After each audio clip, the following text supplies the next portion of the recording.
వెతలు తీరును, కృపలు దొరుకును, సాటి లేనిది యేసుని నామం. యేసునామమే మధురం, మదిలో తలచిన ధన్యం. యేసునామమే మధురం. ప్రభువు నందు ప్రియ దేవుని బిడ్డలారా, నేటి వాక్య ధ్యానం కొరకు ప్రార్థిద్దాం. ఈ దినం ఆదివారం, ప్రభు దినం.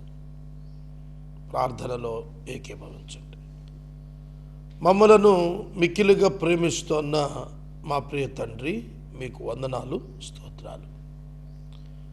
నేటి వాక్య ధ్యానము ద్వారా మాతో మాట్లాడమని ప్రార్థన చేస్తున్నాను. మా ప్రేక్షకులను దర్శించి ఎపిసోడ్ సహకారం ఇచ్చుటకు కృపనివ్వండి. నా ప్రతి అవసరం తీర్చుము అని నావలే ఎవరు అడుగుతున్నా మీ మహిమ ఐశ్వర్యములో వాటిని తీర్చండి. వాక్యము మీది, ప్రజలు మీ ప్రజలు. మీరు మాట్లాడగా క్షేమం కలుగుతుంది. మాట్లాడండి. యేసు నామమున అడుగుచున్నాము తండ్రి, ఆమేన్. ప్రియమైన దేవుని బిడ్డలారా, 16వ అధ్యాయము అపోస్తల కార్యముల గ్రంథము. మనము గత దినము కొన్ని విషయాలు ధ్యానం చేసి ముగించాము. పౌలు తమ రోమా పౌరసత్వాన్ని వినియోగించుకొని అక్కడ అధికారుల చేత క్షమాపణలు అడిగించుకొని మరి ఆ పట్టణాన్ని విడిచి వెలుపటికొచ్చాడు. ఫిలిప్పీని విడిచి. రోమియుల ప్రవాస స్థానం అది. రోమియులు పరిపాలనలో ఉన్నది. ఒక రోమియుణ్ణి విచారణ లేకుండా చెరసాలలో వేయటం చట్టవిరుద్ధం. పౌలు ఆ విషయాన్ని అడిగాడు. మీరు బైబిల్ గమనించితే నేటి క్రైస్తవులు పూర్తిగా విస్మరించిన జ్యుడిషియరీ వ్యవస్థ, కాన్స్టిట్యూషన్ పూర్తిగా కనిపిస్తుంది. నేటి క్రైస్తవ బోధకులు, సేవకులు, పాస్టర్స్, ఇవాంజలిస్ట్స్, బిషప్స్ అందరూ కూడా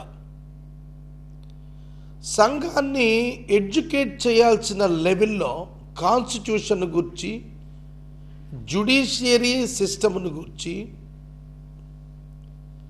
ఎగ్జిక్యూషన్ గురించి ఎప్పుడు చెప్పలేదు, చెప్పటం లేదు, చెప్పరు కూడా. ఇవాళకి చట్టంలో లేని విషయాలు, రాజ్యాంగంలో లేని విషయాలు, చాలా ఆందోళన పడిపోతున్నటువంటి క్రైస్తవులు ఎంతోమంది ఉన్నారు. వాటిని ఊహించుకొని. అర్థమవుతుందా నేను చెబుతుంది? ఇండ్లలో ఆరాధన చేయకూడదు. ఎందుకు చేయకూడదు? దానికి ఉన్న చట్టం ఏమిటి? దానికి ఉన్నటువంటి రాజ్యాంగం ఏమిటి? ఎవరు అంటున్నారు మీతో చేయకూడదని? చేస్తే ఎలా చేసుకోవాలి, చేయకూడదంటే ఎట్లా చేయకూడదో దాని వివరాలు ఎక్కడున్నవి? ఈ విషయాలు వంటివి ఎడ్యుకేట్ చేయటంలో బిషప్స్ ఫెయిల్ అయ్యారు. ఫెయిల్ అయ్యారంటే కోపం వచ్చేస్తుంది మనకి. But it is true. Own ఎసెట్స్లో ప్రేయర్స్ కండక్ట్ చేసుకుంటున్న వారు అనేక మంది వాళ్ళు దిగులు చేరిపోతున్నారు. కాబట్టి కాన్స్టిట్యూషనల్గా ఏముంది, రాజ్యాంగం ఏముంది, మత స్వేచ్ఛ ఎట్లా ఉంది, చట్టాలు ఎట్లా ఉన్నవి, స్థానిక ప్రభుత్వాల యొక్క పరిమితులు ఎట్లన్నవి, వీటన్నింటిని గురించిన ఎడ్యుకేషన్ లేని వారు సంఘాలను ఏమి ఎడ్యుకేట్ చేస్తారు? పరిశుద్ధుడైన పౌలు కాన్స్టిట్యూషన్ ఎరిగిన వాడు, రోమన్ కాన్స్టిట్యూషన్ ఎరిగిన వాడు, జూయిష్ లా ఎరిగినటువంటి వాడు, క్రిస్టియానిటీ ఎరిగిన వాడు. అందుకే అతడు ధైర్యంగా దెబ్బలాడగలిగాడు, ధైర్యంగా పోట్లాడగలిగాడు. 3 సంవత్సరాలుగా హైదరాబాదులో ఒక చర్చిని పడగొట్టాలనేటువంటి కోర్టు వ్యాజ్యం నడిచి గెలిచి గవర్నమెంట్ పక్షంగా అనుమతులు వచ్చి పడగొట్టాల్సింది 17వ తారీఖు జనవరి. దాన్ని నేను ప్రశ్నించి నిలుపుదల చేశా. ఎట్లా చేయగలిగాను? ప్రశ్నించగలిగాను. కాన్స్టిట్యూషనల్గా పరిధులను అన్నింటినీ కూడా వినికిలో పెట్టుకొని మాట్లాడినా. ఆగింది అది. ఇక్కడ కొయ్యలగూడెం దగ్గర 70 లక్షలతో కట్టిన గుడి పడగొట్టేయడానికి కలెక్టర్ ఆర్డర్స్ ఇచ్చారు. DPO demolishing the constructing church అని ఇచ్చాడు. దాని మీద నేను ఆపిన. ఇవాళగా చర్చిలో వర్షిప్ అవుతోంది. ఒక బిషప్ని అరెస్ట్ చేయడానికి కుట్ర పన్నినారు. నేను ఆపిన దాన్ని వెళ్ళి. ఎందుకు మాట్లాడతానంటే ఇవన్నీ కూడా నేను every Christian must know the constitution. ప్రియమైన దేవుని బిడ్డలారా, in one hand the holy Bible and the other hand Indian constitution. ఎందుకు నేను చెబుతున్నానంటే ఆ రోజున సువార్తకు ఆటంకాలు వచ్చాయి, ఈ రోజున సువార్తకు ఆటంకాలు వచ్చాయి. వాటిని అధిగమించడం ఎట్లా? హిందూ వాహిని అనేటువంటి గ్రూప్ ఓపెన్గా వెళ్ళి ఇళ్ల మీద దాడి చేసి బ్యానర్ చింపేసి పాస్టర్లు కొట్టేసి చేస్తున్నారు కదా. What is the right for them to attack? Why the governments are silent? ఎందుకు ఇవన్నీ కూడా ఎవడు అడగడంటే క్రైస్తవ భక్తుడు ఇది ఎరుగక, రాజ్యాంగం తెలియక, చట్టాలు తెలియక. మన క్రైస్తవులు ఎంతోమంది అడ్వకేట్స్ ఉన్నారు, జడ్జెస్ ఉన్నారు, పోలీస్ అధికారులు ఉన్నారు, రెవెన్యూ అధికారులు ఉన్నారు.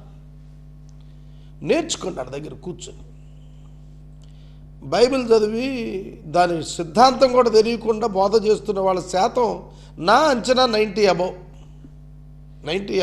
ఇక 99 లోపల నేను చెప్పలేను. పౌలు దెబ్బలాడాడు. ఏమని దెబ్బలాడాడు? మీరు అసలు మమ్మల్ని ఎందుకు అరెస్ట్ చేశారు చెప్పండి. బహిరంగంగా కొట్టించి చెరసాల్లో వేయించారు, న్యాయం విచారణ చేయలేదు. మా బర్త్ రైట్ ఉంది ఇక్కడ. We are also Indians. We are not from foreign. Constitution వచ్చేటప్పటికే ఇక్కడ క్రైస్తవ్యం ఉంది. కాన్స్టిట్యూషన్లో క్రైస్తవ్యం మత స్వేచ్ఛ ఉంది. ఎందుకని దాడులు జరుగుతున్నాయి? ప్రశ్న. నేను చెప్తుంది వాక్యమేనంటారా, బయటికి చెప్తున్నానంటారా? చూసుకోండి. అపోస్తలుల 16వ అధ్యాయంలో 35వ వచనం నుండి ఇక్కడ న్యాయాధిపతులతో దెబ్బలాడుతున్నటువంటి పౌలు కనబడుతున్నాడు. మేము ఒప్పుకోము, వాళ్ళే వచ్చి మమ్మల్ని బయటికి తీసుకెళ్లాలనగానే న్యాయాధిపతులు భయపడ్డారంట. న్యాయాధిపతులు భయపడటం ఏంటి? దెబ్బలు కొట్టించిన వాళ్ళు తప్పు తీర్పులు తీర్చారు కాబట్టి భయపడ్డారు. ఇవాళ న్యాయ పోరాటం అనే దాని మీద క్రైస్తవ్యం వెనక వెనక వెనక వెనకం చేసేస్తాం. ఇవాళ రాజీ పడిపోతున్నారు అన్నింటికి. ప్రియమైన దేవుని బిడ్డలారా, దేవుని వాక్యము పౌలు మనకు జ్ఞాపకం చేస్తున్నాడు. ఒక ఆయన అంటాడు, కోర్టుకు వెళ్ళకూడదండి క్రైస్తవుడు. యేసు ప్రభు కోర్టుకు తీసుకెళ్ళారు. నువ్వు ఇంకొకరి మీద కోర్టుకు వెళ్ళబాక. That is good. కానీ పౌలు తాను ఎదుర్కొంటున్న విచారణల విషయంలో ఆర్గ్యుమెంట్ చెప్పుకున్నాడు.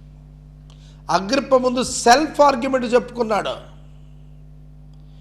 నా వ్యాజ్యం గురించి నేనే మాట్లాడుకుంటానన్నాడు. I don't need any advocate. Paulu garu law చదువుకున్నాడండి. గమాలియేలు పాదాల దగ్గర లా పట్టా పుచ్చుకున్నాడు, ధర్మశాస్త్ర పట్టా. అందుకనే అతడు రోమన్ లా తెలుసు, జూయిష్ లా తెలిసినవాడు, జెంటైల్ లా తెలిసినవాడు. అందుకే మాట్లాడాడు. అగ్రిప్ప అని చెప్పి మాట్లాడుతూ తను ఏంటో చెప్పుకోగలిగాడు. మీకు విషయం తెలుసా? ఇవాళ మనం కూడా కోర్టులో వకీల్ లేకుండా మన విచారణలో మనం చెప్పుకోవచ్చు. సెల్ఫ్ డిఫెన్స్ చేసుకోవచ్చు నువ్వు కోర్టులో. పోలీస్ స్టేషన్కి వెళ్ళకుండా మ్యాజిస్ట్రేట్కి డైరెక్ట్గా పోలీసు కంప్లైంట్ ఇవ్వచ్చు. కంప్లైంట్ తీసుకెళ్ళి మ్యాజిస్ట్రేట్కి ఇవ్వచ్చు. పోలీస్ ఓన్లీ రిపోర్టింగ్, కంప్లైంట్ మ్యాజిస్ట్రేట్కి. పోలీస్ కూడా కంప్లైంట్ రాసి మ్యాజిస్ట్రేట్కి ఇవ్వాల్సిందే on behalf of the victim. అర్థమవుతుందా? విచారణకు ఆదేశించేది, సబ్జైలుకి పంపించేది, రిమాండ్కి విధించేది మ్యాజిస్ట్రేట్ అంటే జడ్జే, మామూలు కాదు, పోలీసులు కాదు. కాబట్టి ఇవన్నీ కూడాను ప్రతి క్రైస్తవుడు తెలుసుకోకపోతే ఉన్నది 2% ఇండియాలో ఎట్లా బతుకుతారండి?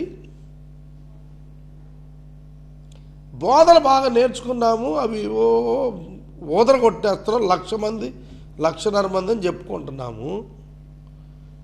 What about their civil rights? What about their religious rights? What about their personal rights? What about their citizen rights? బాధ్యత గల పౌరులకు ఉండద్దా దేశంలో? మనం తెలుసుకోవాలి, తెలుసుకొని మాట్లాడాలి. లూదియా ఇంటికి వెళ్ళారు, అక్కడ వారు ఆనందించారు. తర్వాత 17వ అధ్యాయంలోకి వస్తాను నేను.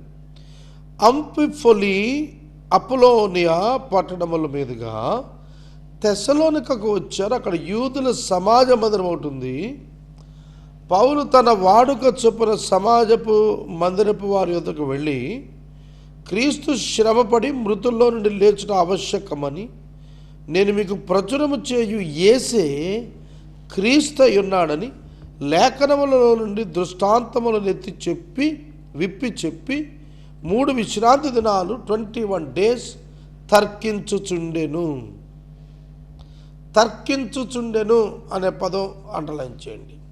Explaining and proving that it was necessarily for the Christ to suffer and to rise from the dead, and saying, this Jesus whom I proclaim to you is the Christ. And some of them were persuaded and joined Paul and Silas. తర్కిస్తున్నప్పుడు వాళ్ళు ఒప్పుకున్నారు కొంతమంది. తర్కము, వాదన. మితము లేని వాదము encourage చేయొద్దన్నాడు, కానీ బైబిల్లో తర్కాన్ని allow చేశాడు. Not the argument but the explanation mode must be observed. Explaining is different from the argument. Believer allowed up to the explanation, not to the argument. You never convince anyone with your argument about the religion. నువ్వెన్నడూ కూడా argument ద్వారా ఒకటి మతం గురించి చెప్పలేవు, కానీ but you can explain it. మా ఊర్లో ఒక మీటింగ్ జరిగింది, ఒక క్రిస్మస్ మీటింగ్. ఒక తల్లి పెట్టింది ఆ మీటింగ్ ఈవినింగ్ టైం. అక్కడ హైందవ మిత్రులు కొంతమంది వచ్చినారు, వెల్ అడ్వాన్స్డ్ ఎడ్యుకేటెడ్. ఆ రోజున నేను యేసుక్రీస్తు ఎవరో మాట్లాడాను. ఎంత అద్భుతమైన స్పందన వారి నుంచి వచ్చిందంటే, non Christian friends, we were explained about the incarnation of God. We trust Jesus, incarnated God. మేము యేసుని నమ్ముతున్నాం, ఆయన మనుషుల కొరకు నరావతారైన దేవుడు అని చెప్పారు వాళ్ళు. వై, హౌ, ఎలా, ఎందుకు? ఎక్స్ప్లనేషన్.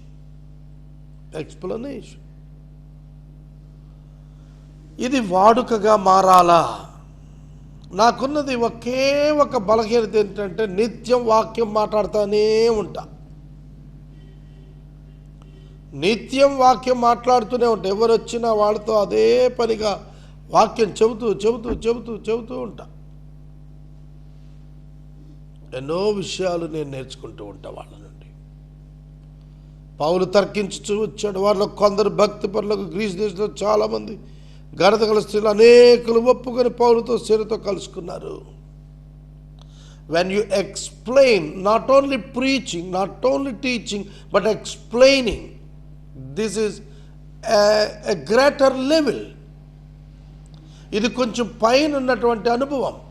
ప్రీచింగ్, దాని తర్వాత టీచింగ్, దాని పైన ఎక్స్ప్లెనేషన్.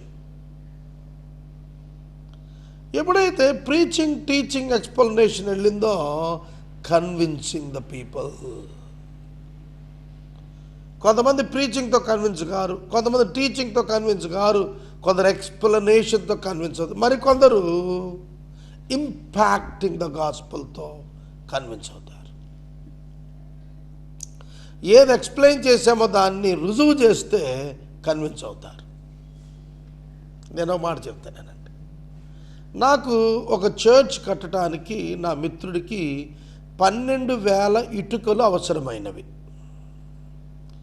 నేను చాలా పెద్ద పెద్ద వారందరికీ పంపా, అయ్యా మాకు కొంచెం సహాయం చేయండి బాబు, మీరు చాలా డబ్బులు ఉన్నవాళ్ళు కదా, ఒక పేద ఆయన చర్చ్ కట్టుకుంటున్నారు, వారికి సహాయం చేయండి అని అడిగాను. ఎవరు స్పందించిన. నా ప్రియమైన 2 సేవకులు, దైవజనులు నా దగ్గరికి వచ్చారు, వారితో పంచుకున్న. వారు ఆశ్చర్యంగా చూశారు, ఏమండి ఇటుక 6 రూపాయలు అయిపోయింది కదా, ఎట్లా అని. నేను వాళ్ళకి చెప్పాను ప్రాక్టికల్గా, ఉద్యమము ఎట్లా వస్తుందో నీకు చూపిస్తానని ఒక పాస్టర్ గారు చేయబట్టుకొని నడి రోడ్డు మీదకి వెళ్ళి రోడ్డును వెళ్ళేవాళ్ళని వచ్చేవాళ్ళని ఆపి, నేను ఒక మంచి పని చేస్తానికి ఒక 6 రూపాయలు కావాలి, క్యాన్ యూ గివ్ మీ అని అడిగిన. ఒకరు అన్నారు 50 ఇస్తాము అన్నారు. నేను చెప్పాను 6 రూపాయలు మాత్రమే తీసుకుంటాను, మిగతాది అక్కర్లేదు. ఇంకొకరు అన్నారు 106 రూపాయలు ఇస్తాం, తీసుకుంటారా? నేను చెప్పాను 6 రూపాయలు తీసుకుంటాను, 106 తీసుకుని. ఒక ఆయన అన్నారు 2 రూపాయలు ఉంది, తీసుకుంటారా అన్నాడు. హ్యాపీగా తీసుకుంటానని తీసుకున్నాను. Within 5 minutes I raised 38 rupees. Within 5 minutes. All are non-Christians. All are non-Christians. అర్థమైందా? మంచి పని చేస్తున్నానన్నప్పుడు నాన్ క్రిస్టియన్స్ ఎదురుకొచ్చి సహకరిస్తున్నారు, క్రిస్టియన్స్ రాలేకపోతున్నారు వాళ్ళు. నేను ఎందుకు చెబుతున్నానంటే, మనం అనుకుంటాము ఏదో గొప్పతనం ఉందనుకోండి, ఏమీ లేదు మనలో. We need to grow more. మన వాదనలతో వేస్ట్ అయిపోయినా, ఒక సంకల్పంతో, ఒక మంచి ఉద్దేశంతో చేయని ఉద్దేశించినప్పుడు చెయ్యలేంది లేదు. అదే పౌలు గారు రుజువు చేశాడు. He explained the doctrines, he explained the teachings. Many women accepted, many Greeks accepted, many righteous accepted, many very great people accepted. యూదులకేమో మత్సరం పుట్టింది, గ్రీకులకేమో విశ్వాసం పుట్టింది. What a sad thing it is. యూదులు మెచ్చుకోవాల్సింది పోయి యూదులకు మత్సరం పుట్టిందట, అన్యులు కోపడాల్సింది పోయి వాళ్ళకి విశ్వాసం పుట్టిందట. ఇవాళ ఇలా ఉంది మన పరిస్థితి. 21st centuryలో క్రీస్తు రాజ్యం కట్టడం ఎలాగో తెలియని వారు నాయకత్వాల్లో ఉండి భ్రష్టు పట్టించిన. అయితే యూదులు మత్సరపడి పని పాటలు లేక తిరుగుతున్న కొందరు దుష్టులను వెంటబెట్టుకున్నారు. అన్యులు కూడా చేయరు ఇట్లాంటి అసహ్యమైన పని, యూదులు చేస్తున్నారు. చిల్డ్రన్ ఆఫ్ గాడ్ అని చెప్పుకున్న వాళ్ళు చేస్తున్నారు. బేసిక్ ఎథిక్స్ లేని వాళ్ళు, బేసిక్ స్పిరిచువాలిటీ లేని వాళ్ళు నాయకత్వాలు ఉన్నారు అన్నాడు. ఇవాళ కూడా వాళ్ళే ఉన్నారు. మత్సరపడి పట్టణమంతా అల్లరి చేస్తూ యాసోనింటి మీద పడి జనుల సభ ఎదుగు తీసుకురావడానికి యత్నం చేశారు. అయితే వారు కనబడనందున యాసోనును కొందరు సహోదరులను పట్టణాధికారులు ఈడ్చుకుపోయి భూలోకం తలకిందులు చేసిన వారు ఇక్కడికి కూడా వచ్చారు, యాసోను వీరిని చేర్చుకుని ఉన్నాడు అని కంప్లైంట్ ఇచ్చారు. యేసును వేరొక యూదుల రాజు ఉన్నాడని చెప్పి కైసరు చట్టాలకు విరోధంగా నడుచుకుంటున్నారని కేకలేశారు. ఇప్పుడు చెప్తాను, వినండి జాగ్రత్తగా. పౌలు చెప్తోంది వాక్యం, మతం. వీళ్ళు మాట్లాడుతోంది చట్టం. పౌలు చట్టం ఎక్కడ అతిక్రమించాడు? పౌలు హక్కు వినియోగించుకొని సువార్త చెబితే తనకున్నటువంటి ప్రాథమిక హక్కు మత స్వేచ్ఛ వినియోగించుకొని పౌలు వాక్యం చెబితే ఈ అబద్ధ సాక్షులు ఏమంటున్నారంటే పౌలు చట్టానికి వ్యతిరేకంగా మాట్లాడుతున్నాడు అంటున్నారు. ఇదండి జరిగేది. This will be the contradictory in future also. భవిష్యత్తులో కూడా ఇదే వస్తుంది. నేను యేసు ప్రభువుని గురించి మాట్లాడినా చట్ట వ్యతిరేకమైన ఇతర విషయాల్లో జోక్యం చేసుకున్నాడనే కేసు కడతారు. అర్థమైందా మీకు? అందుకనే జడ్జిమెంట్స్ ఇచ్చేటప్పుడు జడ్జెస్ ప్రీటెక్స్ట్, కాంటెక్స్ట్ అండ్ టెక్స్ట్ మూడు కూడా చూస్తున్నారు. ఏదో మధ్యలో ఒక టేప్లో నుంచి ఒక మొక్క తీసుకొచ్చి ఇది చెప్పాడంటే కుదరదు.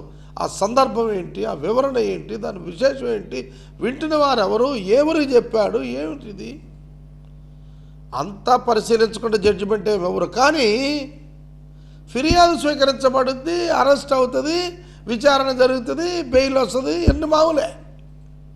కానీ నిర్దోషం తేలేదు జడ్జిమెంట్. మరి జడ్జిమెంట్ వరకు ఓపిక పట్టాలి కదా మనం. అట్లా పట్టం మనం. అరెస్ట్ అనగానే భయపడిపోతున్నాం. Arrest is common. Every Christian should be taught as the arrest is very common and simply implementation of the law. Simple. Arrest అయితే దోషి కాడే, అరెస్ట్ అయిన వాడు నేరస్తుడు కాడే. అభియోగదారుడు, అభియోగం మోపబడింది. నిందితుడు అంటారే కానీ దోషి అని అనరు. కానీ మన క్రిస్టియన్స్ ఎక్కడ అయిపోయారంటే అరెస్ట్ అనగానే హేమది అయిపోయింది, చరిత్ర అయిపోయింది, జైలుకి వెళ్ళిపోయి. జైలుకి రిమాండ్కి వ్యత్యాసం తెలియని వాడు ఎట్లా మాట్లాడతాడండి సమాజంలో?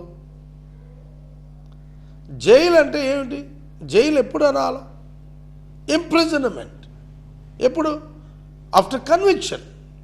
ఒక మనిషి నేరస్తుని రుజువైనాక జైలుకి పంపారంటారు, రిమాండ్ విధించారు, చెరసాలకు తరలించారు, అంతవరకే. They're under remand until the case completes or come to the court for trial. కాబట్టి ఏమీ తెలియకుండా అన్నీ తెలుసు అనుకునేటువంటి బాపత ఎక్కువైపోయింది క్రైస్తవ్యం. ప్రియమైన దేవుని బిడ్డలారా, అలాగే చాలామంది న్యూనతా భావంలోకి వెళ్ళిపోతున్నారు. అయ్యో ఇన్ఫీరియారిటీ కాంప్లెక్స్, అరే మా మీద కేసు పెట్టారే, అయిపోయింది, మాకు చెడ్డ పేరు వచ్చేసేసింది. అట్ట కూడా మహాత్మా గాంధీ మీద ఎన్ని కేసులు ఉన్నాయి, చంద్రబాబు గారి మీద ఎన్ని కేసులు ఉన్నాయి, సోనియా గాంధీ మీద ఎన్ని కేసులు ఉన్నాయి. హ్యాపీగా తిరుగుతున్నారు వాళ్ళందరూ. కానీ మన పాస్టర్లు ఎందుకు కుంగిపోతున్నారు? క్రిస్టియన్స్ ఎందుకు కుంగిపోతున్నారు? Lack of knowledge. Lack of knowledge. కొందరు ఆత్మహత్య చేసుకొని చచ్చిపోతున్నారు, భయపడిపోతున్నారు. ఎందుకు? శిక్ష పడింది లోయర్ కోర్టులో, అది అంతిమం కాదు. అప్పర్ కోర్టు ఉంది, జిల్లా కోర్టు ఉంది, హైకోర్టు ఉంది, సుప్రీంకోర్టు ఉంది, అప్పీల్ చేసుకోవచ్చు. ఒక కోర్టులో నేరస్తుడని పడిపోయినందు మాత్రాన పైకోర్టుకి వెళ్ళటానికి లేదని ఉందా? లేదు కదా. పైకోర్టుకి వెళ్ళొచ్చు, అప్పీల్ టైం ఉంటుంది. కనుక ఇవేమీ తెలుసుకోకుండా సువార్త ప్రకటనకు వచ్చేశారు.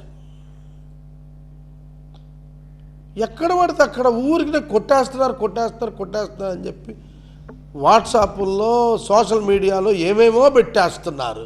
సాడ్ న్యూస్ అంటున్నారు, గుళ్ళు పడగొడుతున్నారు అంటున్నారు. What is the reality in it? ఏమిటి అందులో వాస్తవం? అనవసరంగా ప్రజలను కంగారు పెట్టడం. కనుక నేను వాక్యం చెబుతున్నానా, ఇప్పుడు నాకే అనిపిస్తున్నాను, నేను వాక్యం చెబుతున్నానా, ఎడ్యుకేట్ చేస్తున్నాను. I need to educate the Christians. It is in Bible. బైబిల్లో ఉందిది అని చెబుతున్నాను నేను. తర్కం పుట్టింది, వాద్యం వచ్చింది, విచారణలు అయ్యాయి, అరెస్టులు అయ్యాయి, విడుదలలు అయ్యాయి. అపోస్టల్స్ కండి ఇవన్నీ జరిగాయి. Why can't you expect in your life? నీ లైఫ్లో నువ్వెందుకు ఎక్స్పెక్ట్ చేయవు? మా నాన్నగారి తాత, మా తాత కూడా కాదు, మా నాన్నగారి తాత 1910 ఆ టైంలో జగ్గయ్యపేట నుండి మచిలీపట్నం కోర్టు, జిల్లా కోర్టుకి మూట కట్టుకొని నడిచెళ్ళి వ్యాజ్యవాడు వచ్చాడు. క్రైస్తవుల తరపున కాళ్ళు నడుకుతూ వెళ్ళి వ్యాజ్యవాడు వచ్చాడు. 100 సంవత్సరాల క్రితం సంగతి నేను చెప్పాను. An educated missionary. నేను ముగిస్తాను. Why can't you educate in the law? ఎందుకు మీరు చట్టం చదువుకోరు? చదవండి.